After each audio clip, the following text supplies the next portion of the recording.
I'm Bakir Sanova, and let's see the top stories. Donald Trump accuses Iran of restricting oil flows through the Strait of Hormuz. Israel intensifies Lebanon strikes as talks emerge. And Russia announces Orthodox Easter temporary ceasefire as fighting continues.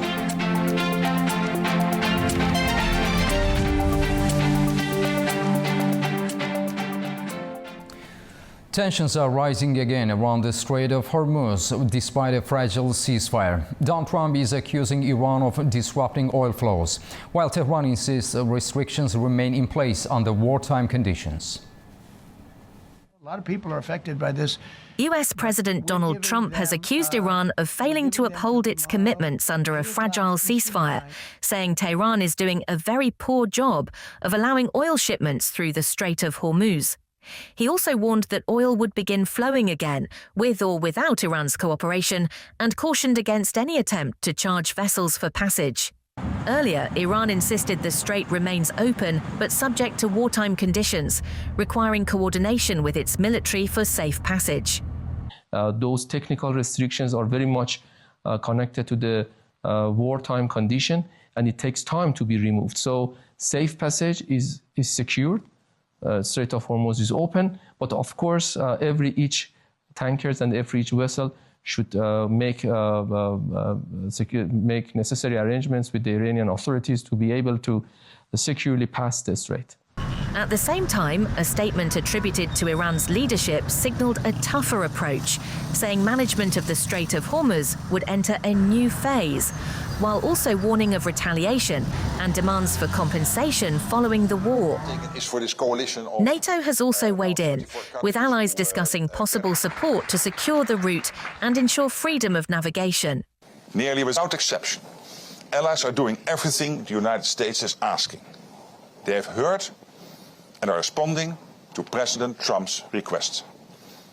The United Kingdom is leading a coalition of countries that are aligning the military, the political and the economic tools that will be required to ensure free passage through the Strait of Hormuz. Iran, meanwhile, has linked the continued restrictions to ongoing Israeli strikes on Lebanon, which it says violate the ceasefire and undermine diplomatic efforts. Despite the rising tensions, both sides are preparing for negotiations in Pakistan, where officials hope to stabilize the situation and prevent further disruption to global energy supplies. The third party, in this case Pakistan, is no longer just simply passing messages. It's also trying to convince the other sides, or at least one side. And I think that it started out with the Americans asking the Pakistani government, particularly Prime Minister Shahbaz Sharif, and more importantly, Field Marshal Asim Munir, the Chief of Defense Forces.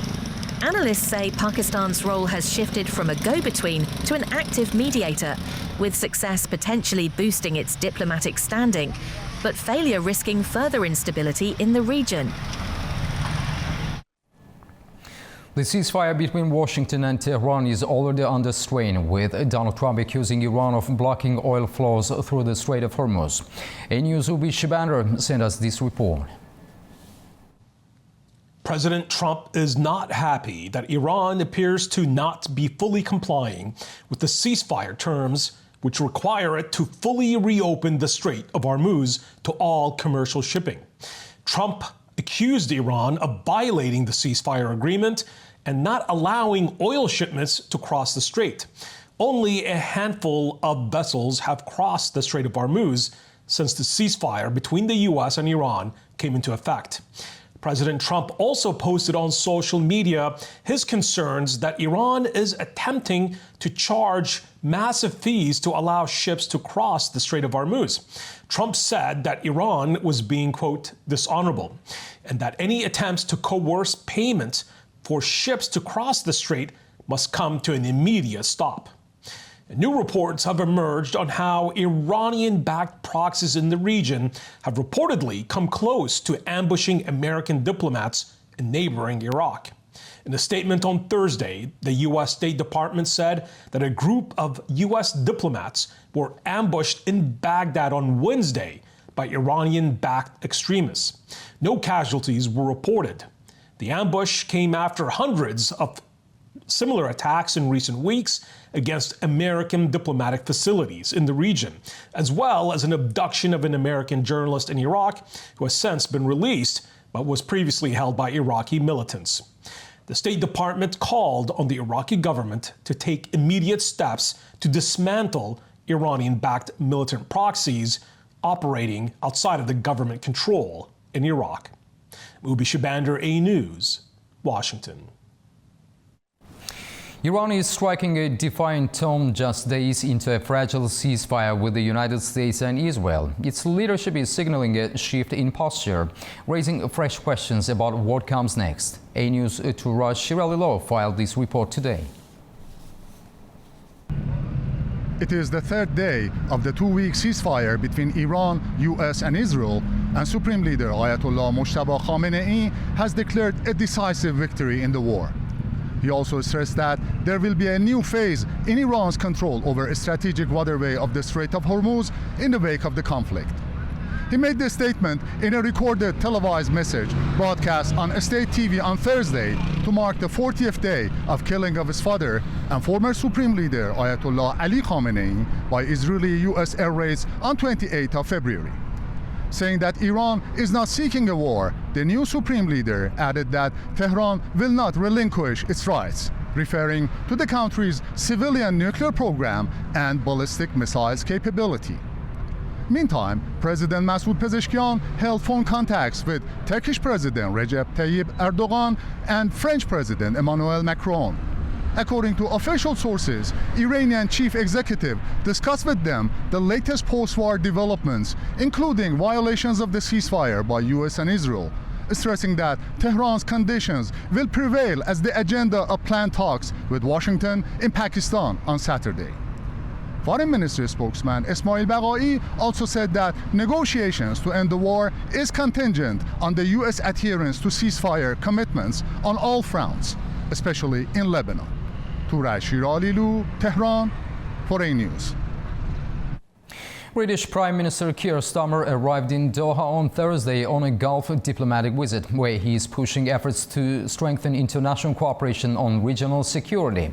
From the Qatari capital, Starmer also held a phone call with US President Donald Trump, discussing the need for a coordinated plan to quickly restore shipping through the Strait of Hormuz following a US-brokered ceasefire with Iran.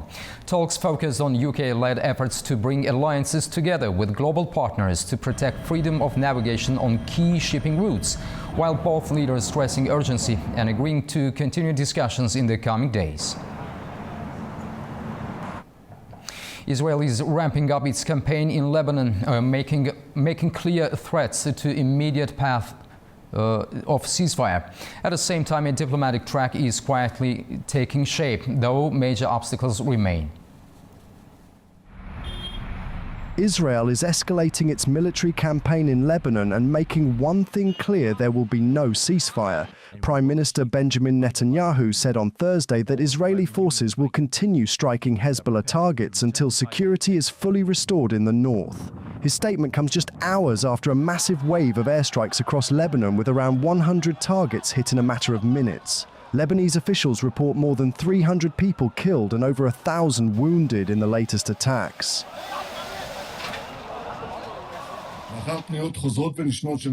Following repeated appeals from the Lebanese government to enter into peace negotiations with us, last night I instructed the cabinet to open direct negotiations with Lebanon in order to achieve two goals. One, the disarmament of Hezbollah. Two, a historic, sustainable peace agreement between Israel and Lebanon. But there is a major obstacle. Hezbollah has already rejected direct talks and clashes are continuing on the ground. The crisis is also spreading beyond the region. The United States and Israel say a wider ceasefire deal does not include Lebanon, while Iran insists it does, raising the risk of broader escalation. A conflict intensifying on the battlefield and a fragile path to diplomacy just beginning. Since early March, nearly 1,900 people have been killed and more than 6,000 injured, according to Lebanese officials. At the same time, a diplomatic track is emerging. Netanyahu says Israel is ready to begin direct negotiations with Lebanon, with talks expected in Washington next week. The goal is to disarm Hezbollah and move toward what he calls a historic and lasting peace. Russian President Vladimir Putin has announced a temporary ceasefire in Ukraine to mark Orthodox Easter. But the situation on the ground remains uncertain. Both sides are signaling restraint, even as reports of continued fighting emerge. Now, an urgent message from the Kremlin. By decision of the Supreme Commander-in-Chief, a ceasefire is declared from 4 p.m. on April 11th until the end of the day on April 12th. Russia has announced a temporary ceasefire in Ukraine to mark Orthodox Easter, a 32-hour pause in fighting set to last from Saturday evening until Sunday midnight. The Kremlin says all military operations will be halted across the front, while troops remain on alert to respond to any violations.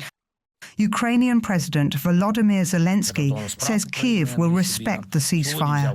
In a post on social media, he said Ukraine had repeatedly called for a pause in fighting during Easter and is ready for reciprocal steps. Zelensky also stressed that civilians deserve a holiday without threats and urged Russia not to resume attacks after Easter. Despite the announcement, fighting has continued in several regions. Ukrainian authorities report multiple attacks in Dnipropetrovsk and Zaporizhia, regions with casualties, damaged homes and fires following shelling. On the diplomatic front, contacts between Moscow and Washington are continuing but largely behind closed doors. Russian Foreign Minister Sergei Lavrov says discussions are taking place informally and confidentially, with no clear timeline for renewed formal peace talks. Meanwhile, both sides have carried out another exchange of war dead. According to Russian sources, Moscow returned the bodies of around 1,000 Ukrainian soldiers while receiving 41 Russian servicemen in return. A deadly incident in the Channel is once again exposing the dangers of irregular crossings. Authorities say smuggling tactics are evolving. A News' Anita Sharma filed this report. Welcome to This Day in Europe, where a deadly incident in the Channel from France to Britain once again highlights the risks of irregular crossings and how smuggling networks are adapting. French authorities initially said a so-called taxi boat used by smugglers sunk off the northern coast. However, officials now say at least 4 people died after being swept away by strong currents while trying to board the inflatable dinghy. Local officials say a group of migrants waded into the water to reach the boat when things went wrong. The dinghy continued its journey toward the UK, while dozens of others were rescued in a major emergency response. The incident underscores a growing tactic used by traffickers, launching boats offshore to avoid police patrols, forcing people into the water to board, often in dangerous conditions. And there are signs the routes themselves are shifting. Smugglers are increasingly moving operations beyond northern France into Belgium as enforcement tightens along the French coast. Belgian police say at least 17 departures have already been recorded this year, a stark contrast from a maximum of 2 per year since 2021. Belgian police spokesperson Anne Burger says these networks operate in fragments, moving migrants in stages and demanding repeated payments, often under coercion, with reports of threats and abuse. Those smuggling organizations, those criminal organizations, they never take people from the country they were born in to the UK. It's always in bits and pieces, and those people are transported to one place and they have to pay extra to get another part of the transport. It's really all criminal organizations that work in little pieces. It's never an all-inclusive. It's very dangerous. There's people being threatened. There's people being abused, sexually abused. Those things are being filmed to put pressure on the families, to have them pay more money. It's a criminal world world, and it's better not to get involved. Officials warn the model is highly adaptable, with traffickers shifting routes and tactics to stay ahead of enforcement. Despite the shift, though, Belgium remains a small part of the picture, with around 41,500 crossings detected on the France-UK route last year, and more than 2,200 already in the first 2 months of this year. For A News, I'm Anita Sharma in Arnhem, Netherlands. China is stepping up its diplomatic engagement with North Korea at a sensitive moment for the region. A high-level visit is signaling closer coordination between Beijing and Pyongyang. Here is more from Beijing. China's Foreign Minister Wang Yi visited North Korea, where he held high-level talks with his counterpart Choi Soon-hui, as well as other senior officials, in a move aimed at deepening bilateral ties and reinforcing strategic coordination. During the meetings, both sides pledged to advance what they described as traditional friendship between Beijing and Pyongyang, with Wang stressing the need to consolidate the positive momentum in relations and expand cooperation across political, economic, and security domains. The visit comes at a time of heightened geopolitical shifts in Northeast Asia, including growing alignment between North Korea and Russia, ongoing tensions on the Korean Peninsula, and continued rivalry between China and the United States. Against this backdrop, analysts say that Beijing is seeking to ensure stability on its border while maintaining influence over Pyongyang's strategic direction. Wang also reiterated China's long-standing position on the Korean Peninsula issue, calling for dialogue and political settlement while opposing actions that could escalate tensions. For its part, North Korea expressed support for closer coordination with China on regional and international issues. The trip marks a significant diplomatic engagement between the two countries and highlights China's efforts to actively shape regional dynamics while positioning itself as a stabilizing force. Manu Mathim, A News, Beijing. Now we'll take a short break. Right after the break, we'll discuss U.S.-Iran diplomacy and its impact on Middle East security. Stay tuned.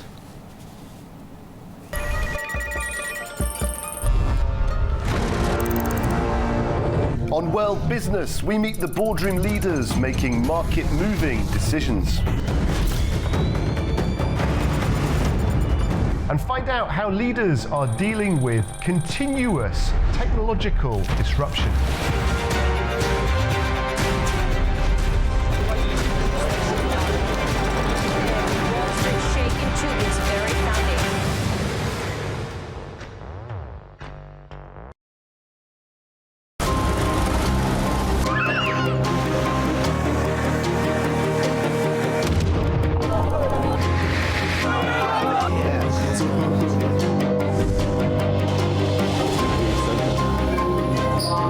Hello and welcome to Primetime. What a show we've got lined up for you today.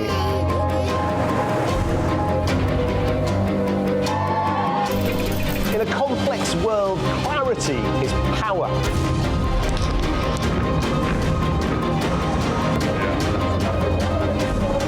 Two hours live, diplomacy dissected in a spin-free environment.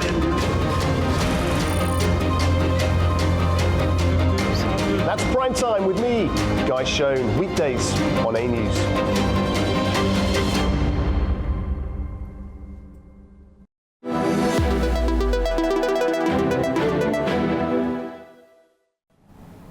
Welcome back to A News. Our top story for discussion. The Middle East is on edge as high-stakes talks between Donald Trump's administration and Iran are set to begin in Islamabad on Saturday, marking the first direct negotiations since the outbreak of the latest regional war. A fragile ceasefire is holding for now, but escalating violence in Lebanon, including large-scale Israeli strikes against Hezbollah, threatens to derail diplomacy before it even begins. At the heart of the talks are deeply contested demands, ranging from Iran's nuclear program and sanctions relief to control over the Strait of Hormuz, a vital artery for global energy supplies. The outcome could reshape not only the future of Middle East security, but also global markets, oil prices, and geopolitical alignments.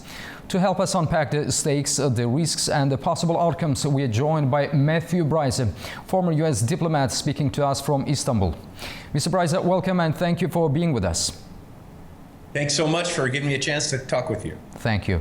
Mr. Bryce, first, how critical are these talks in Islamabad for preventing a wider regional war? Do you see these as a genuine diplomatic opening or more of a tactical pause by both Washington and Tehran? These talks are absolutely critical to ending the war. You know, the war has not ended, obviously. There's a temporary pause, a ceasefire, and the people of Azerbaijan know as well as anybody, tragically, that you can get a ceasefire and the war can continue and erupt again, 30 years later. So these talks are a crucial moment because the ceasefire, the truce, is supposed to last only 2 weeks. So these talks have to reach some sort of an agreement, at least to prolong the ceasefire during that time frame. I think both sides are serious here. President Trump has indicated that he's eager to find a way to pull the U.S. out of this horrible war. And the Iranians until now have said, no, thank you, we're happy to keep fighting. And now they've agreed to a truce. But they've also been saying today, and their new supreme leader, their latest Khamenei, that we also didn't choose this war, we don't want it, and we would like it to end. So that's great. That shows that both sides at least have one shared goal, which is to end the war. The problem is that they're still very far apart on the issues, as you started to list them in the lead-in to us. As you have also mentioned, the ceasefire appears fragile. How likely is it that developments in Lebanon could derail the negotiations? Absolutely likely. If Israel continues the bombarding civilian sites in Beirut and elsewhere in Lebanon. President Trump issued a post on his Truth Social network late last night saying he had pressured Israeli Prime Minister Netanyahu to not be as aggressive on Lebanon. He didn't say stop all bombing, but he said back off. And as of today, it seems that indeed the large-scale bombing has ceased by Israel in Lebanon. But if that continues, if we have more days like yesterday, the horrendous day, the bloodiest day in the war so far for Lebanon, well then Iran, I think, is going to continue reacting as it has been since this ceasefire was agreed, which is not to permit normal traffic through the Strait of Hormuz, as President Trump believes Iran promised to do in their private communications. Mr. Bryce, let's talk about the proposals. What do you make of the competing 10-point and 15-point plans? Is there any realistic middle ground between Iran's demands and U.S. expectations? There could be middle ground. When it comes to the Strait of Hormuz, President Trump has said before that maybe there could be some sort of a joint venture that would manage traffic through the Strait of Hormuz, a joint venture involving, he suggested, the United States and Iran. So that's a position that is quite a bit different from most of the countries in the world who believe that an international waterway needs to be unrestricted in transit. And it's a different position than has been articulated by his most senior cabinet officials like Secretary of State Rubio or Secretary of War Hegseth. But that suggests, at least in President Trump's mind, there could be some common ground. On nuclear enrichment, President Trump argues that he had never agreed, or it was never in the original Iranian 10-point plan, that Iran could continue enrichment. And in fact, uranium enrichment, I mean. And in fact, one of the U.S.'s 15 points is that Iran must stop enrichment. That sounds like the two sides are very far apart, of course. However, we also know, as the Omani foreign minister said on February 27th, so the day before the U.S. attacked Iran, said that it appears that the Iranian side was willing to agree to severe restrictions on its enrichment of uranium. So there's information out there that suggests maybe these positions that look very far apart underneath the surface could be breached or bridged.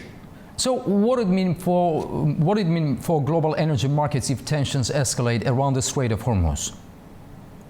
It means a massive economic crisis around the world. You know, Fatih Birol, the brilliant head of the International Energy Agency, has said that this war has created the biggest disruption in oil markets in history, and that it's sort of a combination of multiple crises in one. You know, 1973, 1974, the first oil embargo, then the 1979 when the Islamic Revolution happened in Iran, and then Russia's invasion of Ukraine. This is the impact so so far is as big as all of those in one. And if you look at the price of oil, okay, in London, the Brent crude, or in New York, West Texas Intermediate crude is trading at right around $100, which is lower than the peak recently at 116.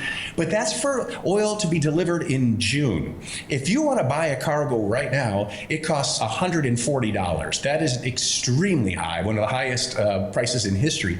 And if the Strait of Hormuz remains closed, those prices will just go higher and create massive price spikes, so big inflation around the world, not just because people have to buy oil or liquid natural gas to heat their homes, to drive their vehicles, but because when transportation costs increase, the costs of all goods increase. So, and also, if the strait remains closed to normal traffic, important petrochemicals that are needed to manufacture fertilizers will not be able to get through. Liquid natural gas won't be able to get through. So gas prices, which are already 70% higher than they were in Europe, will go higher.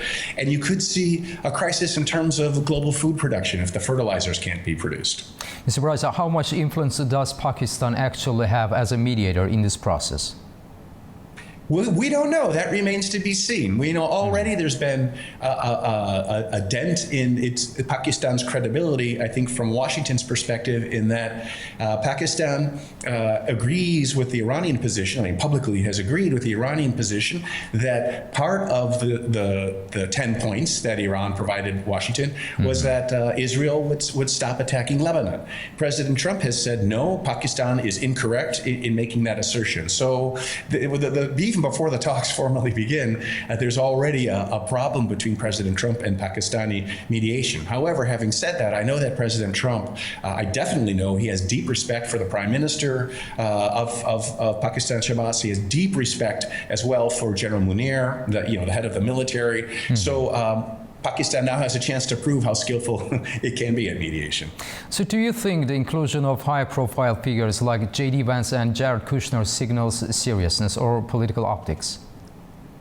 So, as viewers probably know, Kushner was already involved with Special Envoy Witkoff, and they were seen as having failed in Washington. I think they didn't understand the point I made about that the Omani foreign minister had stated, which is that on February 27th, Iran had made a significant concession with regard to nuclear enrichment.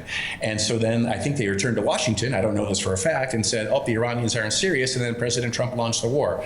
By getting J.D. Vance in there, I think President Trump is saying, okay, I want somebody who has maybe more political weight, so maybe is a more reliable mediator. We don't know that, but definitely somebody with greater prestige. And so that is a sign of the seriousness of President Trump to try to move ahead. Mr. Bryce, if the talks fail, what are the most immediate risks we should be watching for? Continued closure of the strait, and therefore the very large-scale economic consequences we talked about. I would guess resumed serious bombing by Israel of what it calls Hezbollah targets in Lebanon. And then we'd see a resumption, I think, of U.S. strikes on Iran, and then what we saw before, the counterstrikes by Iran on countries in the Gulf region. The United States has now delivered another 10,000 U.S. combat-ready troops to the region. Just a few days ago, right before Tuesday, when President Trump announced this possible truce, the focus was on, are U.S. troops going to be inserted on inside the Gulf, let's say on Karg Island? So I think there's likely we would see at least a greater focus on that possibility of inserting U.S. combat troops. Matthew Bryce, a former U.S. diplomat, thank you very much for your insights. We truly appreciate your time and joining us from Istanbul. Thanks a lot. Thank you. I'm honored to be with you. Thank you. After the break, we'll take a look at the key stories shaping the region.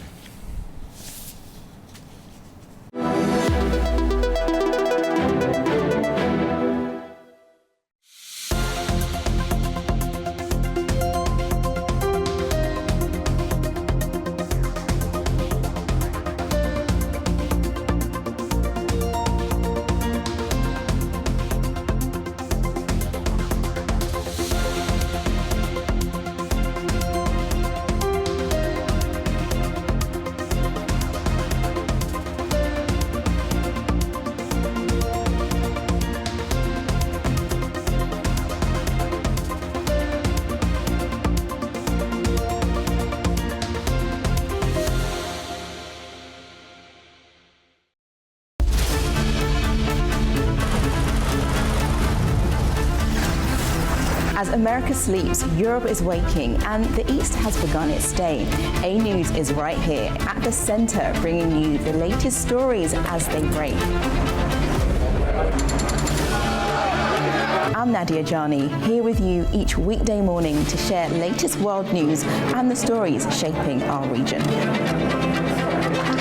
Across all platforms and wherever you get your news, we explore the context behind the big headlines. Live from Baku, I bring you a diverse mix of regional and international news, sport and politics for you, an audience that wants a bit more. So join me Monday to Friday for the latest headlines, expert analysis and live updates from around the world. Around the globe and live from Baku, this is Daybreak here on A News.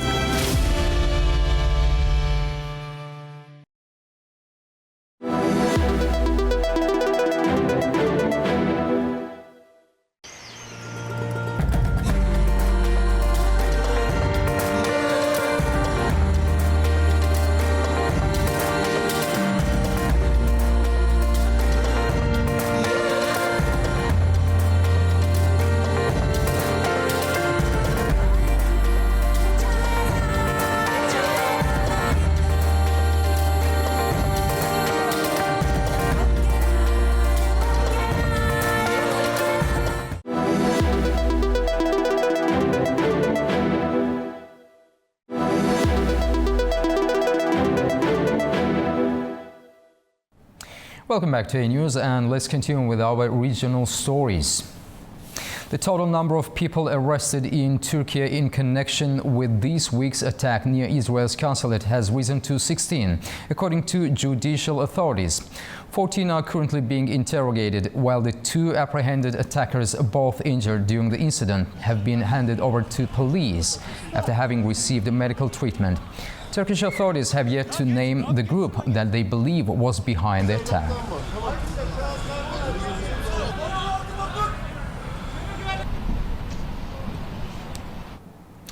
Turkey's Foreign Minister Hakan Fidan has met with his Syrian counterpart in Ankara, warning that the fragile ceasefire in the region could be undermined by further escalation. The talks focused on regional security, Syria's stability, and ongoing diplomatic efforts. Here are the details. Turkish Foreign Minister Hakan Fidan met Syrian Foreign Minister Assad Hassan el-Shabaini in Ankara on Thursday. Speaking at a joint press conference, Fidan called on the international community to be ready to respond appropriately to what he described as potential Israeli acts of sabotage following the recently announced Iran-US ceasefire. He warned that Israel was expanding what he described as its genocide in Gaza to Lebanon, noting that deadly Israeli attacks were continuing there despite the declared ceasefire. Fidan said Ankara hoped to see the creation of a new regional security architecture, including normalization of ties between Iran and the Arab Gulf states. He also stressed Turkey's readiness to play an active role in the process and provide the necessary support. Addressing planned Iran-US talks in Islamabad, Fidan expressed hope that negotiations would be held in good faith and reach a successful conclusion. He said the talks were expected to cover the nuclear file, uranium enrichment, the Strait of Hormuz, and broader regional security issues. Fidan also warned that ongoing Israeli strikes in Lebanon, which have killed hundreds of people, mostly civilians, could complicate the talks in Islamabad. He said Syria should be shielded from the adverse effects of the broader regional crisis. Turkey, the top diplomat stressed, would continue supporting Syria's stabilization, reconstruction, and national reconciliation efforts. The Syrian foreign minister, for his part, said the proposed Four Seas project could turn Syria and Turkey into a key energy corridor.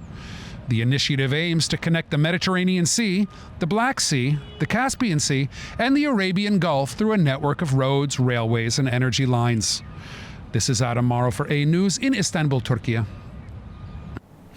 Georgia says it's cutting costs on a major Black Sea infrastructure project, but questions are already being raised. The Anaklia port is back on track, though concerns over funding and long-term direction remain. A News' Nini Nikolashvili sent us this report from Tbilisi. The government of Georgia says it has reduced the cost of the Anaklia deep sea port project by more than 25%, saving approximately $52.5 million. Prime Minister Irakli Kobakhidze stated that this was achieved after revising agreements with contractors and supervisory companies, describing the process as serious optimization of state spending. Originally valued at over $200 million for key components such as seabed deepening and breakwater construction, the project is now set to resume in Anaklia in the coming days.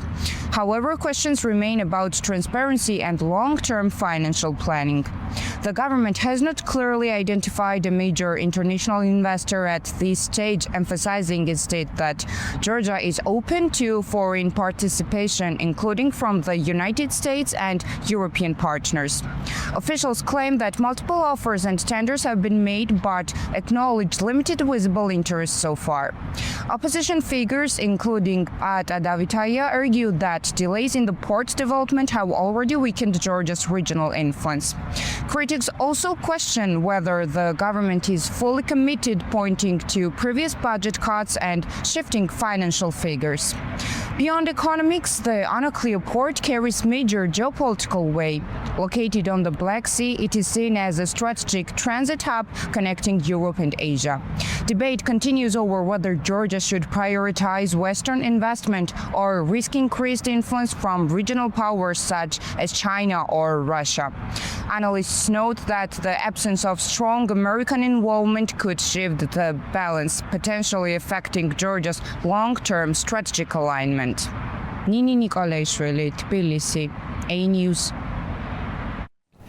An Armenian civil society delegation has arrived in Azerbaijan to take part in the talks from the 10th to the 12th of April under the Peace Bridge Initiative. The group crossed into the country via a formally demarcated land border, completing all standard border procedures. The meeting continues a direct dialogue between Azerbaijani and Armenian representatives within the broader peace framework agreed last year in Washington. Discussions will focus on the current state of the peace process, as well as efforts to build trust at the societal level.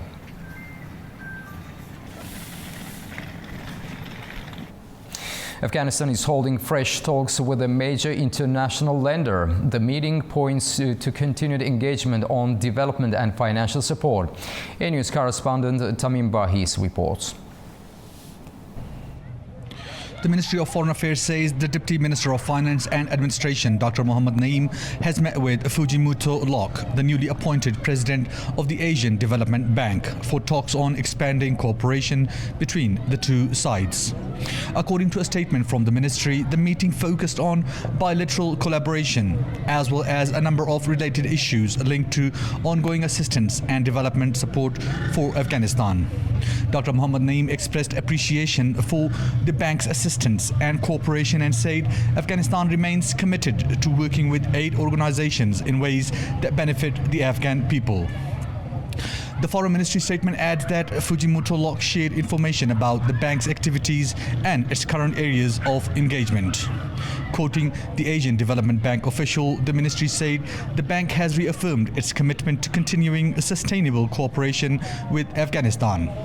The meeting is being seen as an indication that both sides are seeking to maintain engagement, with Afghan officials emphasizing development needs on the ground, while the Asian Development Bank signals that its support and coordination will continue.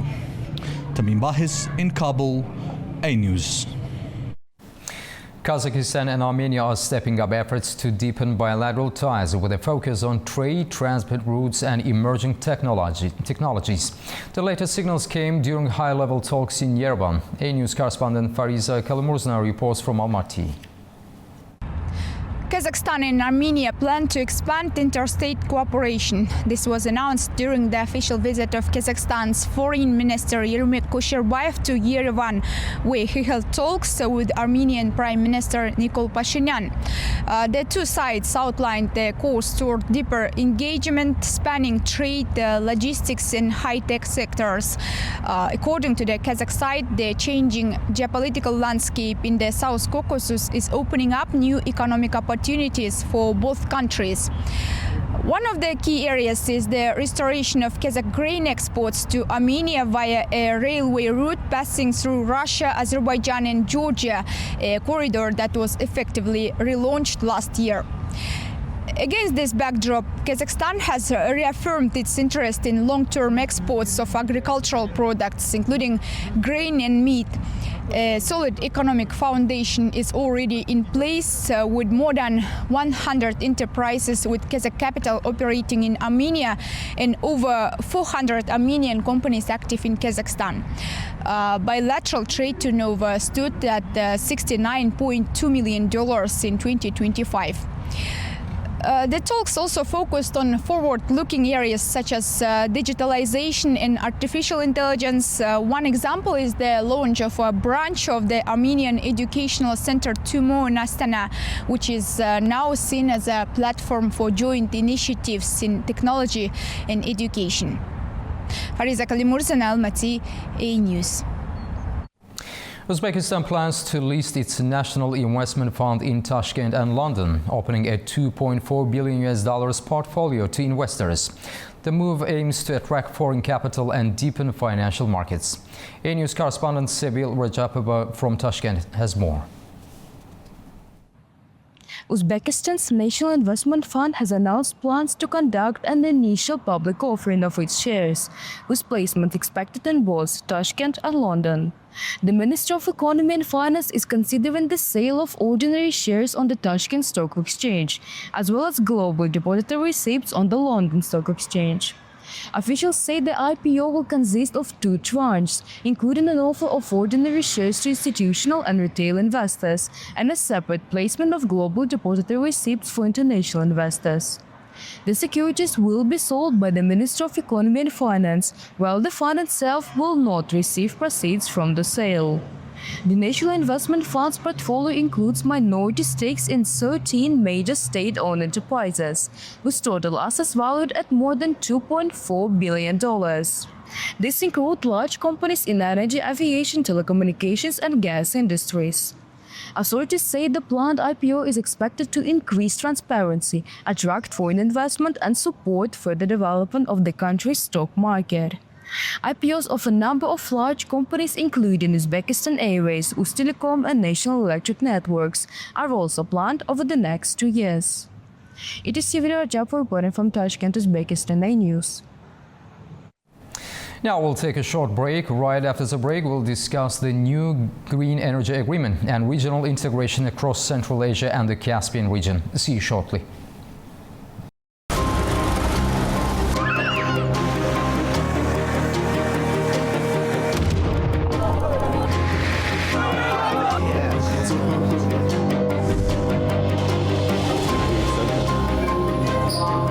And welcome to Primetime. What a show we've got lined up for you today.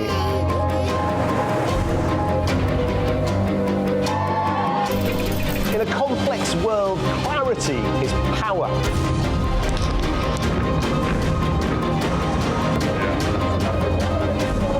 Two hours live, diplomacy dissected in a spin-free environment.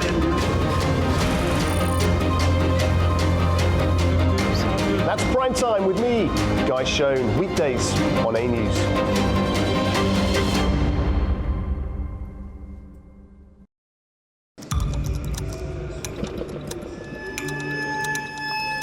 Inside Politics delves deeply into the heart of global issues shaping our world today.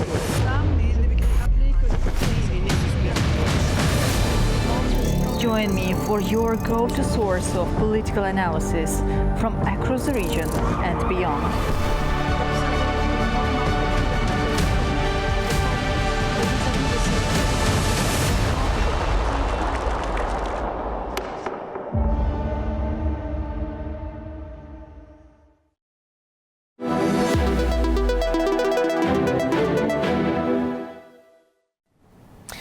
Welcome back to A News. A major step toward regional energy integration is taking shape in Central Asia and the Caspian region. The Senate of Kazakhstan has approved a landmark agreement with Azerbaijan and Uzbekistan to boost cooperation in green energy production and transmission. The deal focuses on developing renewable energy projects, particularly green hydrogen, and building export infrastructure aimed at supplying clean energy to Europe. It also aligns with broader regional ambitions to position the Caspian corridor as a key hub in the global energy transition, complementing initiatives like Trans-Caspian energy routes and the Middle Corridor. To explore the implications of this development, we are joined by Ulviya Zulfikar, political analyst who is with us from Baku, Azerbaijan. Ulviya, welcome and thank you for joining us. Hello, and thank you for me on your show. Ulviya, how significant is this trilateral agreement for regional energy cooperation between Azerbaijan, Kazakhstan and Uzbekistan? And what makes green hydrogen such a strategic focus in this partnership? Azerbaijan's strategy matters at the finish line. Best understood as a political and legal lock-in of a larger regional project that has already been taking shape since the three presidents signed the agreement in Baku in November 2024. And formally, the agreement focuses on green electricity transmission, joint infrastructure on green electricity and coordination. Politically, however, it signals something deeper, a deliberate attempt by Azerbaijan, Kazakhstan and Uzbekistan to institutionalize long-term cooperation beyond episodic summits and declarations. What makes this step politically significant is that the corridor is gradually transforming from an energy initiative into a geostrategic alignment platform. The creation of a joint venture in Baku and the involvement of international financial institutions show that the project is entering a phase where political will is being translated into institutional structure. Ratification by Kazakhstan indicates that Astana is ready to move to committed partnership, which in turn strengthens Azerbaijan's role as a central coordinator. So, Ulviya, let's continue. What kind of infrastructure investments will be needed to make this project viable? We know that energy, of course, demands another type of investments, another type of infrastructure, and on which roads this green energy will pass. There should be a new infrastructure. However, this area already was a fossil fuel sector infrastructure, and that's why we need something new in this road. That's why I think that Azerbaijan's role especially will be very, important here, because by positioning itself as a bridge between Central Asia and Europe, Azerbaijan is not only diversifying its energy portfolio, it's not joining the green energy sector, but also reinforcing its status as a key regional hub. And this strengthens Azerbaijan's negotiating position both within the Turkic world and in its relations with external actors such as the European Union. In your view, could this initiative reduce the region's dependence on fossil fuel exports over time? Absolutely. Of course, because this region, as I said, was known as a fossil fuel energy region, and the dependence on fossil fuel, the world is changing and we are going towards the green energy world. And there are big demand on it also. We can say European Union, because European Union should diversify its energy sector in order to avoid geopolitical risks. And it's especially searching for green energy sector. That's why green energy sector in this region is in big demand, because from the European perspective, this project fits directly into the European Union's long-term strategy of diversifying energy sources and transit routes. And European Union policymakers are likely to see this as an opportunity to access new green energy sources while strengthening ties with South Caucasus and Central Asia. However, Europe will approach it pragmatically. I'd like to touch upon Russia and Turkic states China's role also, if we have time. For example, for China, the interpretation is more nuanced, and Beijing is unlikely to oppose the project as it aligns with broader connectivity logic similar to the One Belt and Road Initiative. And yet China will carefully monitor whether this corridor evolves into a Western-oriented energy route that completes with its own infrastructure influence in Central Asia. What to say about Russia? And I think Russia will not reject it because it doesn't hit its interests. It's likely to view the corridor with cautious pragmatism. On the other hand, it may tolerate or even indirectly support such initiatives. I'd like to touch upon the Turkic states also because Kazakhstan, Uzbekistan, Azerbaijan are Turkic states and the members of OTS.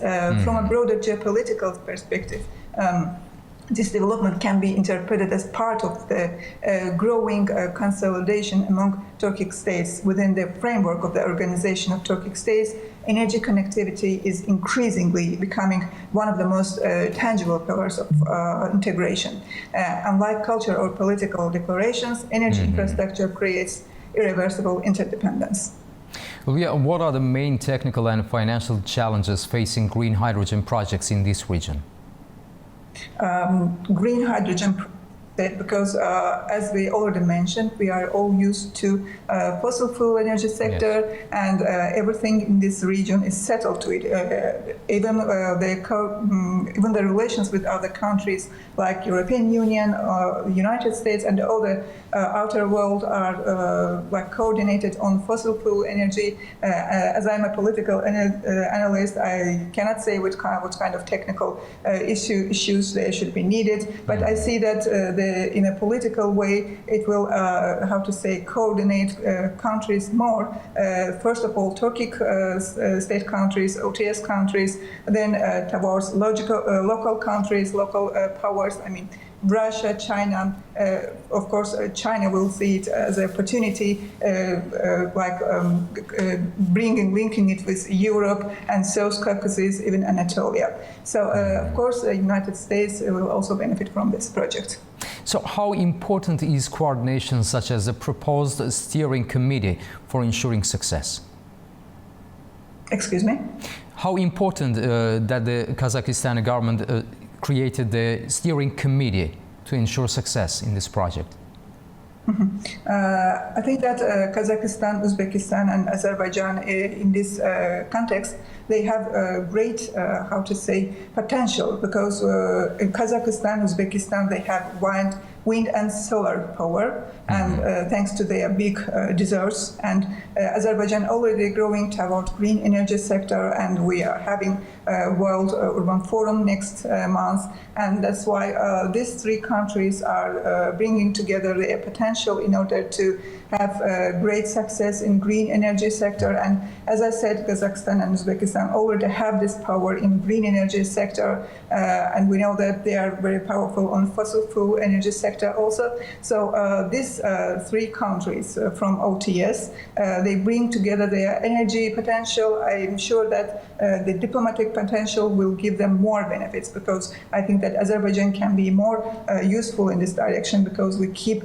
balanced policy between the powers of the world. That's why this agreement has a great potential in the future as an energy sector project, as a political project also. Julia Zulfikar, thank you very much for your valuable insights and for joining us from Baku. We truly appreciate your time and expertise. Thanks a lot. Thank you very much, my pleasure. Thank you.